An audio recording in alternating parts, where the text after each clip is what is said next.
The Clemson Tigers are favored to repeat as ACC champions, but they'll have the likes of Miami, SMU, Louisville, and 13 others gunning for the conference title. Let's assemble the squad. You're talking ball with the ACC squad, sponsored by Game Time. From Florida State to North Carolina, from Syracuse to Miami, and from NC State to California, it's the local experts of the Locked On Podcast Network, bringing you scoops, breakdowns, and the most comprehensive preview of the upcoming ACC weekend. Hang on, it could get loud, it could get heated, and it will definitely be fun. Squad up, you're part of the ACC squad. It's officially week 0 in college football, and it's time to preview the Atlantic Coast Conference here on the squad. Today's episode is brought to you by Game Time. Download the Game Time app, create your account, and use code LOCKEDONCollege for $20 off your first purchase. On this season preview episode, we'll talk about ACC coaches on the hot seat, who's not going to make it through the season. We'll talk about the FanDuel over-unders, the win totals, and we will make the case for why all of the teams we cover can win the conference this coming season. I am Alex Dono from Locked On Canes. We got Isaac Shade from Locked On Tar Heels. We got Brian Smith from Locked On Seminoles, JJ Jackson from Locked On Blue Devils, Grayson Boone from Locked On Wolfpack, and AJ Black from Locked On Boston College. Thank you so much to the everydayers for making us your first listen. All right, so friends, we'll make our official picks for who's actually going to win the darn thing, but I want us all to make our case. And AJ Black, I will start with you. Boston College, who has named their starting quarterback for the upcoming season. If BC can pull off big upset and win the ACC this year, how can that happen for them? God, you got to go to me first. I mean, is God your answer to how they? God is my answer. As a Roman Catholic college, it's got to be God. Look, I feel good about this team. I'm not there to say that they have a chance at the ACC championship. They've got. We'll talk about the over-unders in a little bit, but they're going to have to beat some tough teams. If they can beat these tough teams, if they can beat Clemson, they can beat Notre Dame, SMU, Louisville, Georgia Tech. Yeah, all the power to them. They're going to do it. It's going to have to be on the back of good coaching, right? Like, this is all about, can Bill O'Brien get that group to the level that he wants to get them to in year 2? He's got his new quarterback, Dylan Larnagin. Watched him a lot at camp so far. He is definitely a cerebral quarterback. He has good vision down the field, unlike a certain quarterback that's in Tallahassee right now. And hey, the intro said I could say stuff like that, right? But I think like he's the right quarterback to get them to the next level. I don't know. It's only his first year though, so he's going to have growing pains. I think that's going to be tough. Their secondary. The secondary is going to be probably the strength of BC. They've got a really good pair of quarterbacks, actually 3 or 4 good cornerbacks, and probably one of the best pairs of safeties that people don't know about, KP Price and Omar Thornton next year. I think that could be a real shot in the arm. And, if they can shut down good passing defenses with that good secondary, maybe that gives them a good chance to win some games that they're not supposed to. But obviously it's going to be an uphill battle for them to get that far. But I think that would be something they would have to do. All right, well, since you threw a little shade at old Tommy Castellanos, didn't mention him by name, but I see what you did there. Let's go to Locked On Seminoles next. Brian Smith, how can Florida State win the ACC this year? Well, I don't think they need God's intervention, unlike Boston College, but they still would need quite a bit of help, in my opinion, because offensive line is just very thin as far as depth. They've got concerns at receiver with depth, and I'm still not convinced their defensive culture is where it needs to be based on a recent player that got jettisoned and what little I've heard. So all that would have to work itself out. And then Thomas Castellanos, the player that you are referencing, would have to be more accurate than I think. But their ACC slate is not incredibly difficult. They do play at Clemson. I do not like their odds there. But there's no other game in the ACC where I'm like, they should definitely lose. Miami's better than Florida State, but at least it's not there. And there's nobody else that I'm like deathly afraid of. Like they always play bad in Raleigh, but like I'll ask Grayson about this in a little bit. Like, who's playing linebacker for them? Is it him or is it going to be somebody else? Because like they need help there in a lot of other places. So, I mean, if they finished with 2 losses in the ACC or something like that, it wouldn't shock me. But I still don't. I think Clemson will beat them pretty handily. So, barring an injury or something key to Cade Klubnik. I don't think they're beating Clemson, and I think that's going to be their undoing, but they'll be a lot better this year. Well, one of the most fascinating teams to observe during this offseason have been the North Carolina Tar Heels. So got to go to Isaac Shade next. And the Tar Heels are getting a little respect when it comes to the win total, the over-under. We'll get to that. And they've got the NFL GOAT, Bill Belichick, trying his hand at the college game now in Chapel Hill. Isaac, how can the Tar Heels win the ACC this year? For Carolina, I think for me, it's about the schedule, right?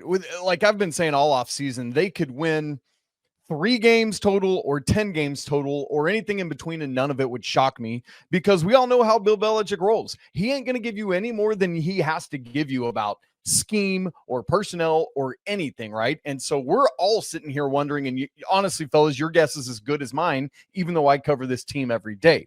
But when you look at the schedule, at least like let's look at preseason rankings from the media vote. Carolina plays Clemson at home to start the ACC play.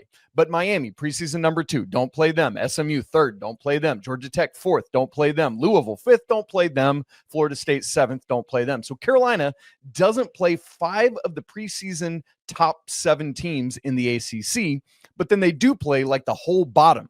Stanford picked last, play them. Wake, 16th. Cal, 15th. Virginia, 14th. Syracuse, 12th.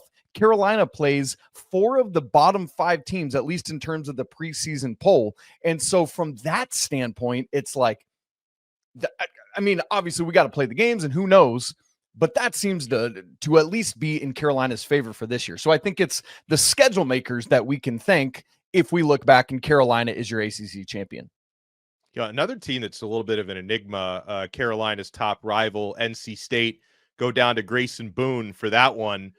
Grayson, what has to happen for for the Wolfpack, who's got a coach who may or may not be on the hot seat? We'll get to that. What has to happen for the Wolfpack to win the conference? This is like the imperfect encapsulation of what it means to have Dave Dorn as your head coach. We have no idea what to expect this season in 2025. Our win total's at 6.5. We'll get to that later. It's hard to argue that that's not accurate. And the saying around NC State is that when there's little to no expectations, that's typically when they exceed on like a higher level than normal. So we'll see how that goes. But if NC State's going to take the rest of the ACC by surprise and win it, they're going to have to get every bad break they had last year reversed. Every fumble, every pick, every injury, everything's going to have to go the opposite direction to have a shot. Now, I'm not saying this team stinks. There's some optimism around the offense. There's some optimism around the defense, despite a decent amount of question marks. But there's a lot of young, raw talent. We just don't quite know how it's all going to fit together once we kick this thing off. So do they have the raw talent to potentially compete and shock everyone? I think so. But there's just so many questions. I don't know if they can get it done this year. J.J. Jackson, the Duke Blue Devils were one of the pleasant surprises in the conference last year with 9 wins, first season for Manny Diaz as head coach. And I feel like Duke hit a home run in the transfer portal with their new quarterback in Darian Mensah. Make the case for the Blue Devils, J.J.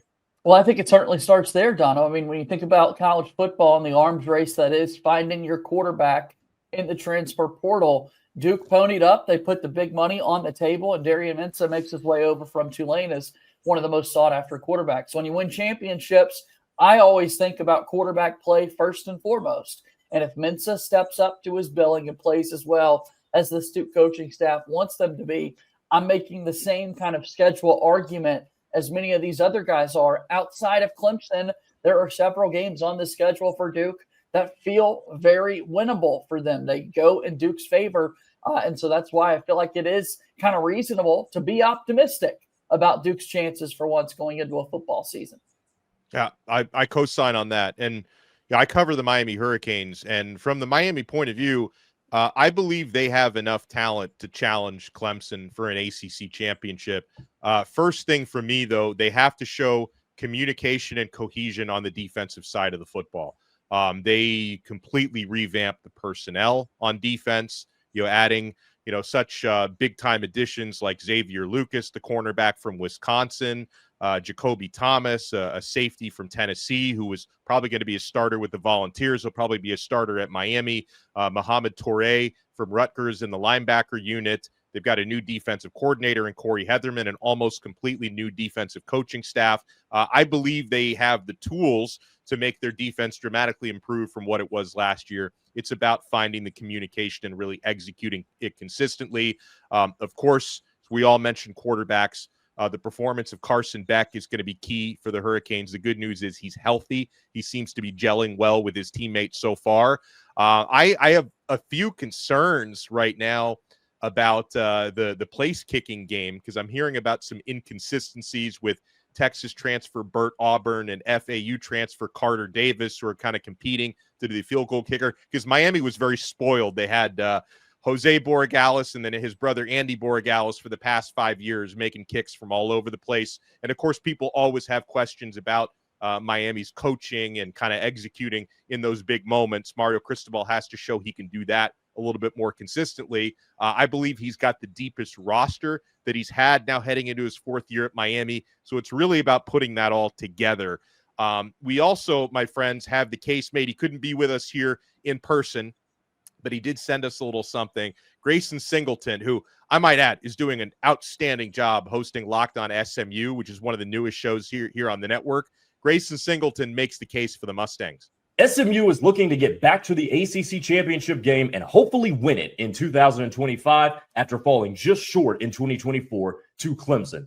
So can they be better than Clemson? Well, here's something for you. Kevin Jennings was electric coming off the bench to take over for Preston Stone as the starter last year. I think an offseason where he is the unquestioned QB1 is going to allow him to iron out some of the deficiencies in his game while also improving in his leadership and command of the SMU offense. He's already got the physical tools. It's the cognitive that needs to improve, and I think it will.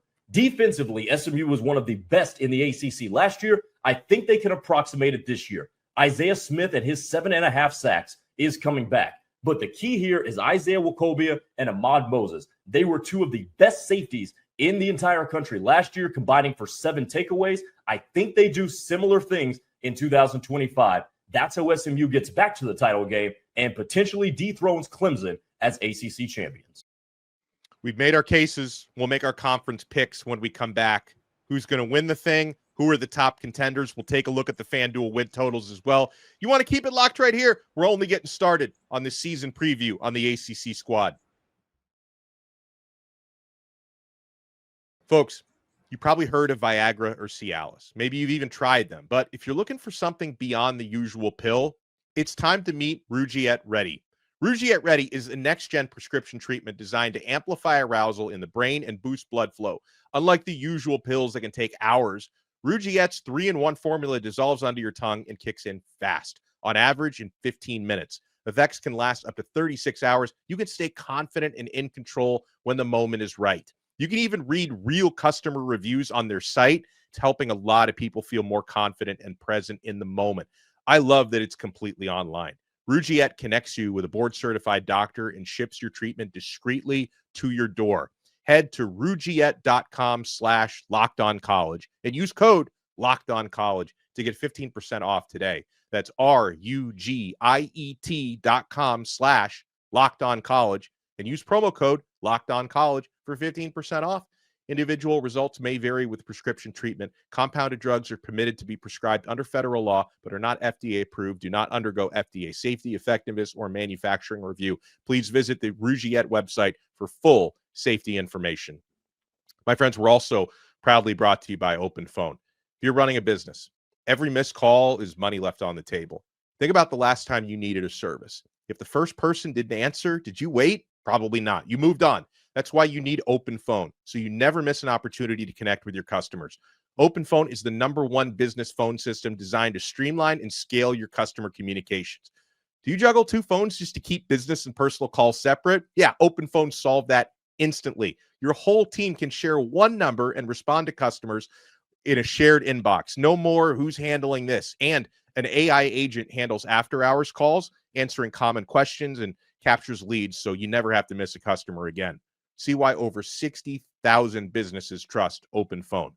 They're offering Locked On listeners 20% off your first 6 months at openphone.com/lockedoncollege. That's OPENPHONE.com/lockedoncollege. They'll even port over your existing numbers for free. Open phone. No missed calls. No missed customers. Thank you so much for making our ACC season preview on the squad your first listen and your first watch. Make sure you check out all of our other shows. I cover Miami on Locked On Canes. Isaac covers the Tar Heels. Brian Smith, Locked On Seminoles. JJ Jackson, Locked On Blue Devils. Grayson Boone, Locked On Wolfpack. AJ Black, Locked On Boston College. I feel like this might be the shortest segment ever. If I ask you guys, who's winning the ACC? We can go down the room. Anybody not picking Clemson? Here's what's funny to me, Dono. In segment 1, every one of us said some version of, well, they got ACC or got Clemson at home, so I don't know about that one. Or we got Clemson on the road, so that's a loss. That alone should tell you everything you need to know about this whole sextet and how we feel about Clemson's chances. Yeah, that means 6. Come on, Grayson Boone, get off of it. That tells you how we all feel about where Clemson stands. I think we can all say it, but I just thought that was hilarious in segment 1. Yeah, no. So is it a clean sweep? And listen, as much as I would like to bring up, Miami or SMU or something, I voted for Clemson at the ACC Media Days, so I'm gonna stay consistent on it. Come on, Dono, I'm disappointed in you. You should have picked the U. Come on. Listen again. Here's the thing. And some of us have said this about our teams. I'm not the only one. I think Miami has an incredibly high ceiling, but as we've seen, sometimes the floor can be lower than you think, right? So, whereas Dabo Swinney, he's been so consistent. And you talk about consistency, Clemson not only returns the highest percentage of their production in the entire conference, in the entire country, with 80% of their production back from last year. So, Donald, that's a great question. Like, do we feel like Clemson has the highest floor in the conference? Are they the safest bet? Is it just about the ceiling, or is it about the floor as well? That's actually, I'll answer first, folks. I think it's more about the floor than the ceiling, because again, like, how much higher has their ceiling gotten when, for example, they went 0-3 against the SEC last year? Like, I mean, I think that because of continuity, I think they can be a little bit better than they were a year ago, but I'm not sure if I'm taking them seriously as an actual, national champion favorite. I know they're not far from that according to the odds, but I think that's a hell of a question you bring up, Isaac, because for me, I think Clemson's floor is almost as high as their ceiling, and that's why we consider them conference champs to be. Anyone else have a thought? Yeah, just in terms of winning the ACC, I don't care if it's the ceiling or the floor. It feels that safe for Clemson to kind of be the direction that you go in. I can't argue with that. Well, then let me something ask else this. I'll mention too. Go ahead. Just real fast. I think their schedule sets up really nice for them too. And this is no disrespect to anyone else in the ACC, but I think Clemson has effectively like 2 difficult games this year, and it's 2 SEC opponents. It's LSU in week 1, and it's South Carolina for effectively week 12. They do have to play SMU, but it's at home at Clemson. I think, on the road at Louisville will be tough, but they're looking for revenge after how they got embarrassed last year in Death Valley. I think Clemson's going to be hungry. They're going to be focused, and they sort of feel like inevitable at this point to me. All right, so I think the more difficult question would be, and AJ, you can start, who are they going to face in the ACC championship then? Who's the other team that's going to get to Charlotte? Ooh. I'm going to go Louisville. I'm going to go a little bit off the beaten path here. I think I have a lot of faith that Miller Moss is going to, Jeff Brom is definitely like the quarterback whisperer, and he's going to pull something out of him that's going to make them really dangerous this year. And they got Isaac Brown back. I really like I just like what Louisville has done with their team over the last couple of years. I feel like they're going to have an even better season this year. I think they're going to be the surprise team in the ACC this year. What about you, Brian? I'll just piggyback on that. I also have Louisville. I also have Louisville playing Clemson in the title game. Piggybacking off of what AJ was saying there, I think Miller Moss will be a really good fit for Louisville. I think they do have the best running back tandem in the ACC. Maybe some questions on the defensive side of the ball, but this is a Louisville team that should have easily been 10-2 last year, if not a stumble against Stanford. I think they're priming for another really good season. I think they're kind of not being talked about at all. I feel like Louisville's never really talked about all that much. And they beat Clemson last year? Exactly. I think they can rematch Clemson in Charlotte for the ACC title. What's interesting about Louisville's schedule is, Dono, I know they're at you guys on October 17th, but outside of that, the whole front portion of their ACC schedule is very, very doable. But then prior to their matchup with Kentucky to wrap the regular season, hosting Clemson and at SMU. If their only loss is to Miami heading into that, man, those two games are going to tell us a lot. And what's interesting to me about, I think there's others that might pick SMU, and I'll throw my hat into the Louisville versus Clemson in the championship game ring as well. I think SMU probably snuck up and caught a lot of people last year as one of the three newcomers to our conference. That ain't happening again, right? They're not sliding in and like, oh, the Mustangs, what on, like, I just don't think they're going to catch anyone by surprise again this year. And so I think that also trends in Louisville's favor. I'm picking Louisville in a second. Like, everybody loves Louisville. I thought I was going to be the surprise. What's going on here? Man, you guys are boring. Hopefully JJ Jackson has something different to say, but go ahead, Brian. I like Isaac Brown and Duke Watson as a 1-2. By the way, I've got Duke higher than about anybody, so they're my third pick.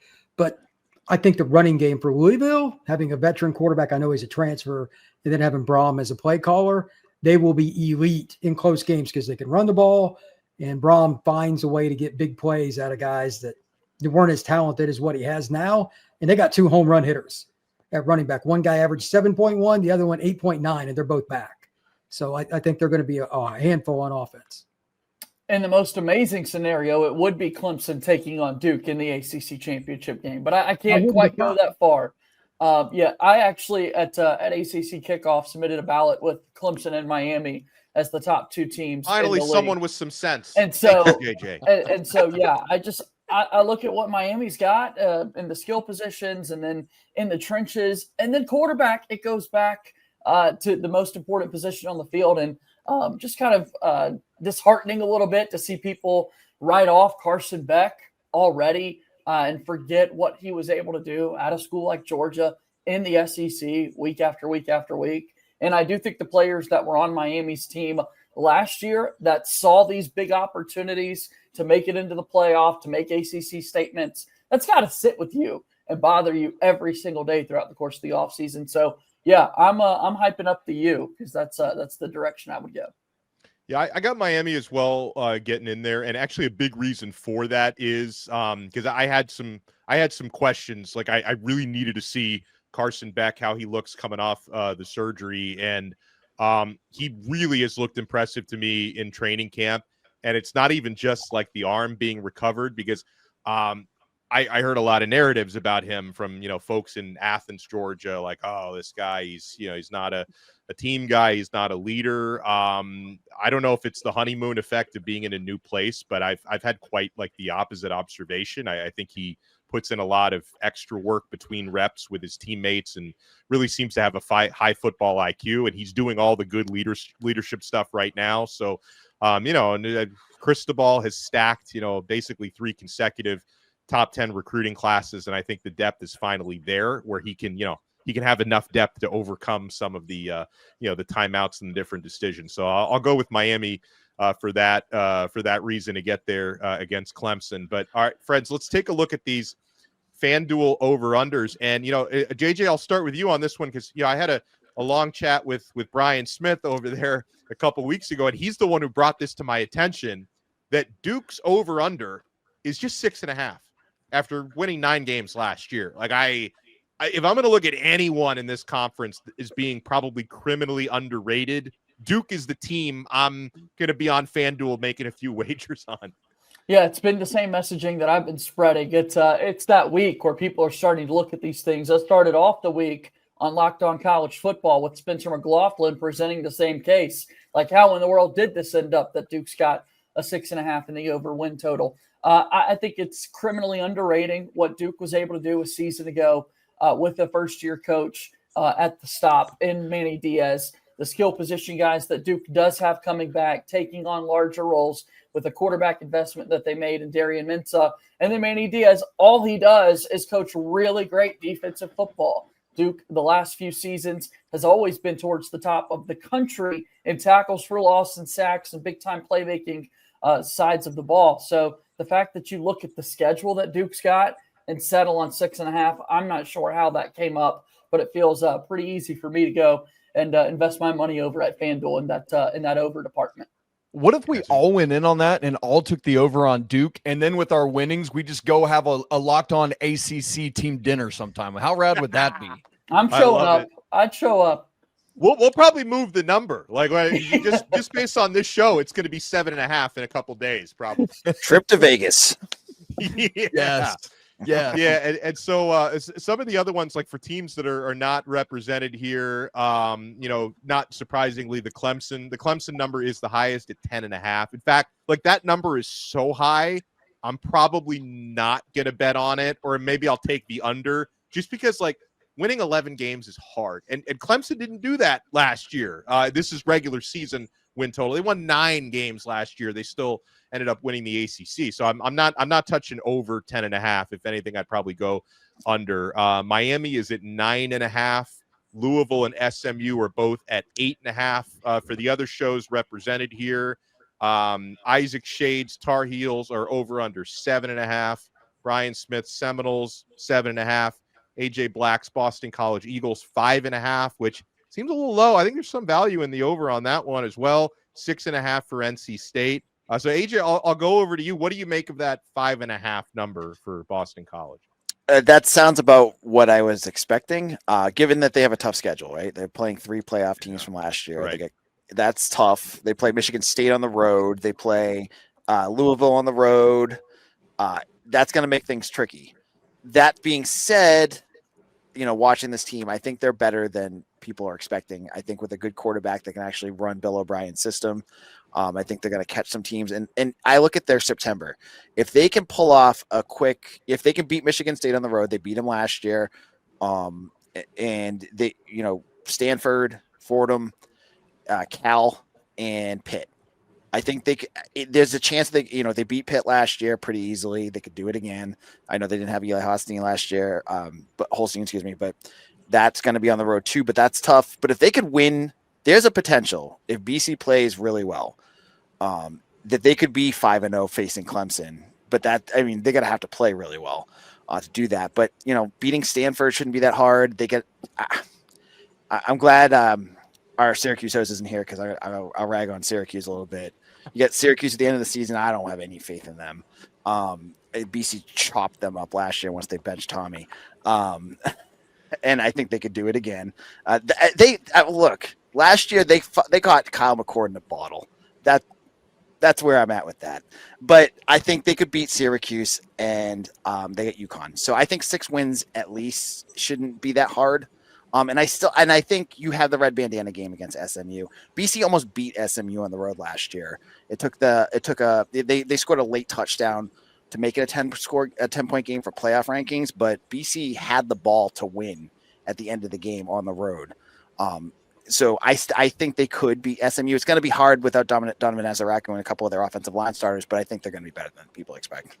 Real quick, you mentioned Syracuse. That's another team with a very low win total, but it's because they played the toughest schedule in the ACC. Syracuse is only 5.5 wins, which seems a little crazy after they won 10 wins with the bowl game last year, but the schedule is much tougher this year. So the orange number reflects that. What do you think, Isaac? 7.5 for the Fighting Belichicks. It's a good question. Let's go back to Spencer McLaughlin. Spencer, my guy, called this the shortest under in all of college football. To which Grayson Boone is rubbing his hands together in glee and delight. I pushed back just because of the unknown of the Bill Belichick era, right? Like, this guy is the John Wooden of football, like teaching you how to put your socks on properly to make sure you win games, right? Like, that's his level of detail and attention. For Carolina, they got 2 bye games in non-con. Let's call that 2 of those 8 wins that you need to hit the over. If they could get one of TCU or UCF in non-con, then you need 5 in the ACC. Carolina doesn't leave the state in the month of November, hosting Stanford at Wake, hosting Duke at NC State. Those are not gimme game. None of them, right? Like, we know NC State has had Carolina's number lately. We've talked about how good Duke should be this year. And so there's just schedule possibilities that allow it to happen.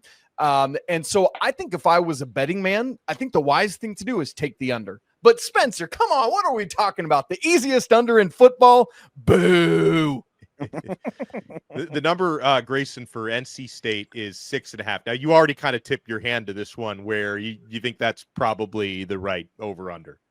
Yeah, I mean, it's spot on. But I will say about their schedule, it's not that tough of a schedule. I think the hardest 2 games are very clearly on the road at Notre Dame and on the road at Miami. The other 10, they're winnable. I mean, there's a world where NC State, through the first 6 games, they can be 6-0. They can also be 3-3. Possibly worse than 3-3. Like, for example, last 2 years consecutively, we have looked awful against Duke. That game is probably looking a little terrifying to most NC State fans right now. I do think 6.5 is accurate.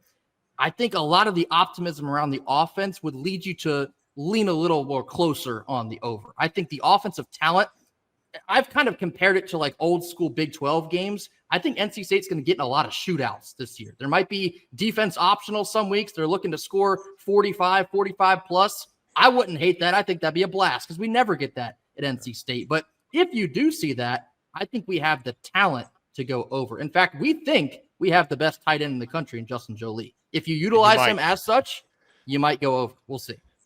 Yeah, I think the 9.5 for Miami is about right. You know, the homer in me, you know, I probably my official pick for the season will be 10 wins, but I'm not going to give betting advice on that one either way. You know, they won 10 games last year.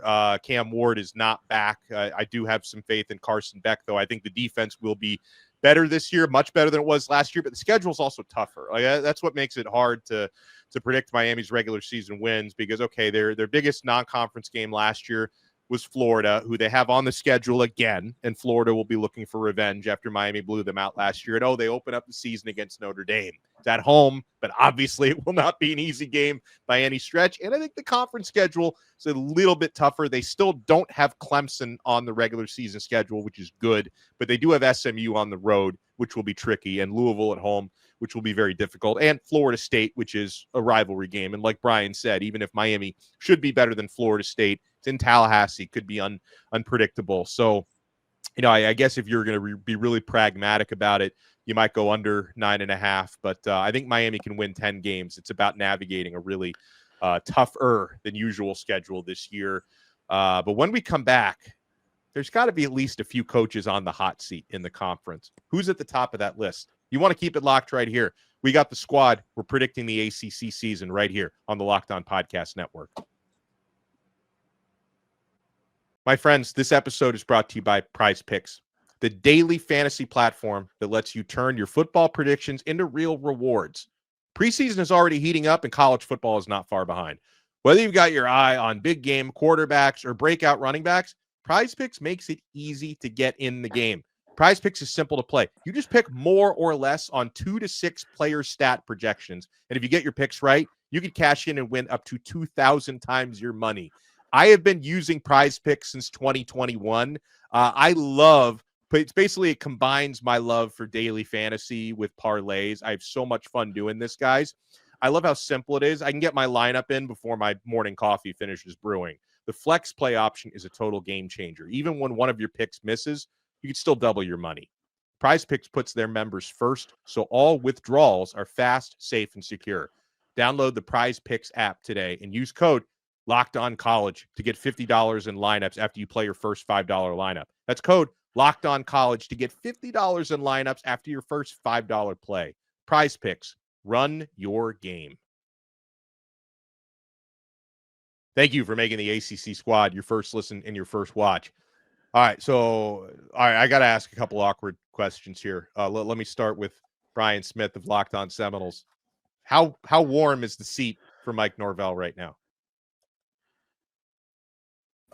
Actually, I don't think it's very warm because they don't want to pay the buyout. It's warm for the boosters wanting him out until they see what they got to sign the check for. So unless they go 3-9 or something, I just don't see it. He still owed $50 million or something like that after this year. I just don't think it's going to happen, which this is the problem around college football. Florida State is not alone in this. There are some other programs where it's fans don't want to hear it, but even if they don't even come close to meeting expectations, who's writing the check? So while and they're saving up some money for that ACC buyout in a few years too.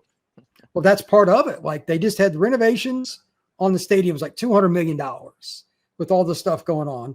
You got the ACC thing, and then Norvell's contract's huge, and you just hired a bunch of new coaches. I mean, maybe Isaac Shade will help them out with a loan or something, but I'm not holding my breath on that. Oh, you're muted, Isaac. I said only if that Duke bet hits. Well, that could be. That's an easy one. That's an easy one. So someone who does appear on like these, hot seat lists preseason is Dave Doran of NC State, who Grayson has been there for a very, very long time. So is this a season where, the boosters start to get a little impatient if they don't have a bounce back year? I believe that it is. I've been calling this the fork in the road year. I think if you're looking at another 6-6 year, I would tend to believe you're going to see a change. However, I'm not sure if he'll be fired because the buyout is, I think it's over like 15 mils still. He's currently extended out until 2029, if I'm not mistaken. So that's a little steep. I actually believe that he may retire if things do not go all that well in Raleigh. We'll see. That's just a gut feeling, just my opinion, going off of a hunch here. I think if you hear some of the things he was saying at ACC kickoff, and there's a lot more I could tell the rest of y'all later on, but that's my gut feeling. I think if things go south in Raleigh, I think there will be a coaching change. Oh, now, Isaac, I wouldn't use the term hot seat with Bill Belichick, but it's such a unique situation, with him being in his 70s, and everyone speculates he really wants to be in the NFL. So I like. What are your thoughts on like how long he's going to be in Chapel Hill? That's a great question. I mean, he's the oldest coach in all of Division I, right? Like that's what we're looking at. I when I think about this, I've thought about it a lot similar to Dion in his first year at Colorado, right? There was all that hype. Funny enough, their first game was TCU, who Carolina's first game is against. They won that game, but everyone is waiting around. I can hear Kenton Gibbs somewhere off in the distance, just licking his chops, waiting for Carolina to start racking up some L's, so that everyone can dump on it. And I get it. I would too. Right. And so I think that's the thing is the highs are going to be really high and everyone's going to circle around, and the lows are going to be really low and everyone's going to circle around like vultures. And that's just the deal when you go make a hire like this. And so I think that's a big part of it. There's been a lot of speculation about Coach Belichick ultimately leaving things to his son, Steve, who came over from Washington. He's the DC this year. That provision didn't get its way into the contract. It was all rumor and hearsay. But I think that's a big equation. I mean, he seems to be all in, right? There's all the will he jet back off to the NFL? There's been no signs that he intends or wants to do that. And so it's just same with the team's capability this year. Dono, your guess is truly as good as mine. All right, so let me ask this question, and anybody who wants to jump in and take this, go ahead and take it, because I don't think any of the coaches we've named already are on the hottest of seats, but who do you guys expect to be the first guy fired or the guy most likely to not make it through the season? He's in Blacksburg, Virginia. Yep. Bingo. Brent Pry. Anybody disagree with that? Last year, that was supposed to be the year that he put Blacksburg, Virginia back on the college football map. And I'm still trying to figure out what the hell happened. How banged up was Kyron Drones throughout the season? What happened between 2023 and 2024 for him? That team was way too talented to go 6-7 last year. Does Virginia care enough to fire Tony Elliott at some point soon? Or does it matter in Charlottesville? Well, here's the thing. Don't laugh. I don't know how good they are, but at least in the trenches, something that I follow closely on the Portal podcast, they've got a ton of experience on both sides in the trenches. If they don't win something this year, then it's never going to happen. Is Chandler Morris their quarter? Have they what? Okay. At least he's an experienced quarterback. I don't think he's great by any means. But if they can't win this year, go to a bowl, maybe I think they're over under 6.5, if I remember, then I think Isaac's got a point. Justin Wilcox at Cal I know, we got the whole East Coast bias thing going on this panel, but it's definitely a put up or shut up year for him with a lot of transfer movement, a lot of players out, a lot of players in. He's got Brian Harsin as his offensive coordinator, who's very volatile. So I don't know what. And that offense was not very good, although they got great quarterbacking from Fernando Mendoza, who's now at Indiana. The defense is usually the bread and butter for that team. So I don't know what to expect from the Golden Bears. Who the heck is their quarterback? I was going to bring up Mendoza. That's a great point, Don. Oh, they named, so they're going with a true freshman. I can't pronounce the kid from Hawaii. Yeah. Hold on, I was practicing this name all week. Jaron Kiave Sangapolatele is their quarterback. It's a true freshman. So that's good. Unreal, Dono. Unreal. This is why your word for out. I've got a similar question. Let's stay out on the West Coast to what I asked about in Charlottesville. Like, is Stanford ever going to go back to like David Shaw era? Man, I just remember going in and the ground and pound, and it's like, good grief, I don't want to go play there. But is that going to happen again? And similarly, do they care enough to fire a head coach? Well, the funny thing is, like, they have the weird. I mean, if you think the Bill Belichick thing is weird, Troy Taylor weird too. Yeah, Stanford has Frank Reich as a known interim just for 1 year. Like, because you mentioned the Troy Taylor thing. He was fired in March when they had a scandal there. And, March is a terrible time to find a new head coach. So they called in Frank Reich to do a favor for Andrew Luck to step in for a year. But he's telling everyone, like, I'm not going to stay here for more than a year. Like, I'm gonna hang around till you find the permanent head coach. So, like, how do in the meantime, like, how do you recruit when everyone knows Reich is just a Band-Aid? So their over-under is 3.5 wins, by the way, Stanford. So, but they can't fire a guy who's not going to be there after this year anyway. The problem with Stanford is I still don't think they're taking early enrollees. Somebody correct me if I'm wrong. And they just don't pay guys like the NIL.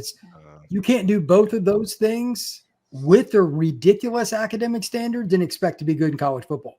They could be the bottom dweller of the ACC for the rest of my life. I mean, you just can't win that way. And they are expected to be the bottom dweller at 3.5 wins on FanDuel. Cal at 5.5 wins. All right, so what we learned today is Clemson more than likely winning the ACC championship, and according to 4/6 of the panel, Louisville is going to face them in that championship game. Huge thank you and shout out to everybody for making us your first listen and your first watch. Make sure you subscribe to all the channels. Locked On Boston College with AJ, Locked On Wolfpack with Grayson Boone and Kenton Gibbs, Locked On Blue Devils with JJ Jackson, Locked On Tar Heels with Isaac Shade, Locked On Seminoles with Brian Smith, and all the other ACC channels, even if they were not represented here today. Everyone have a great season, and we'll talk to you next time on another episode of The Squad right here on the awesome Locked On Podcast Network. Your team every day.